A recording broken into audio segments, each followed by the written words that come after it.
तर काय निकष नाही हे मग या तुमच्या म्हणण्याप्रमाणे काय आम्ही काही अंशी त्या समाधान व्यक्त करतो तर काही कोणत्याने काड्या घालायला चालू केल्या निवेदन आता काय नोटीस का फाटीसा देऊन कायला काड्या घालता मग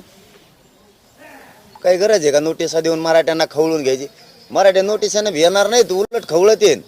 उगा हाताने काड्या लावू नका म्हणजे तुम्हालाच काही घडून आणायचं आहे का काय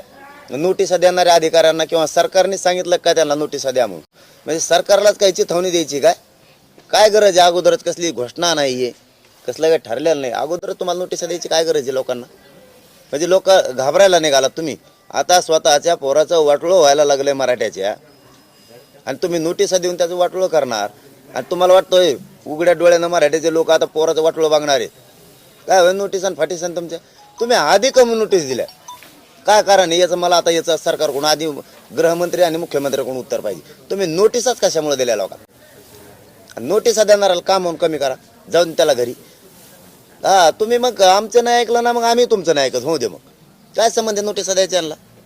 तुमची बीडची जी उद्या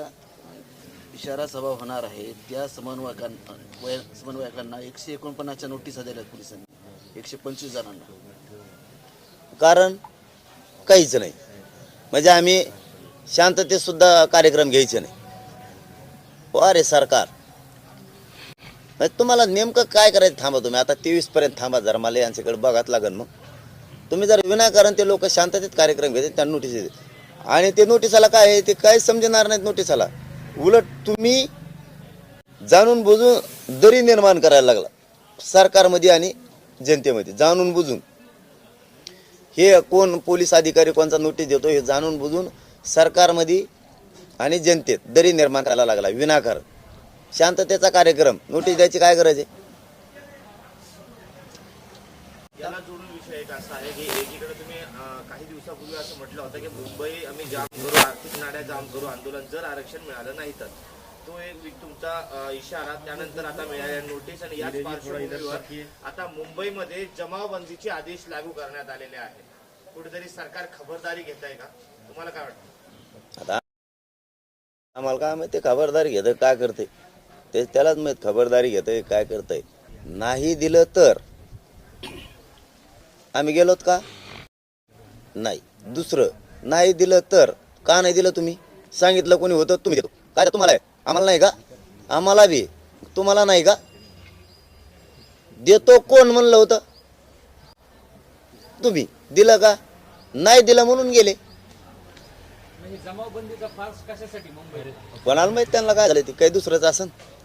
आमसाठी काय हाल करते आमसाठी केलं तरी आमचं जर ठरलंच नाही ठरलं तर आम्ही जातच असतो हां आमचं ठरलंच नाही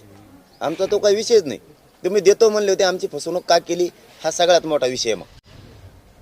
कारण न्याय आम्हालाच मिळणार सगळ्या बाजूनं जनतेच्या बाजूनं न्याय आम्हालाच मिळणार जनता आमच्याच बाजून राहणार सरकार म्हणून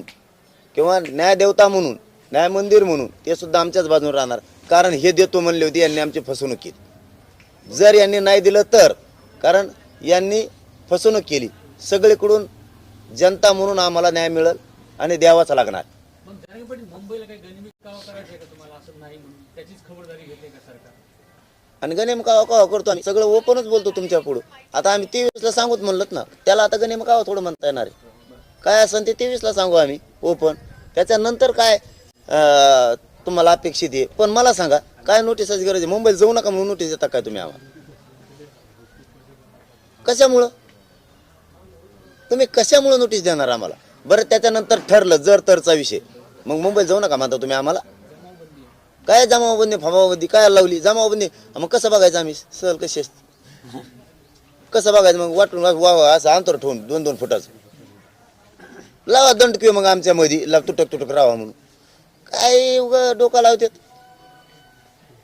जरांगे पाटील जर समजा आरक्षण 24 तारखेनंतर दिलंच नाही मात्र सरकारनं शब्द दिला होता तर या सगळ्या पार्श्वभूमीवर तुम्ही जाब विचारणार कायद्याच्या दृष्टीनं विचारणार का सगळं कायद्यातून राहूनच करणार का सगळं मग बिना कायद्यात काय महाराष्ट्रात राहतो म्हणजे राज्य हे स्थापित झालंय म्हणून इथं कायद्याच्या राज्यात राहतो ह्या गावात ग्रामसंसद आहे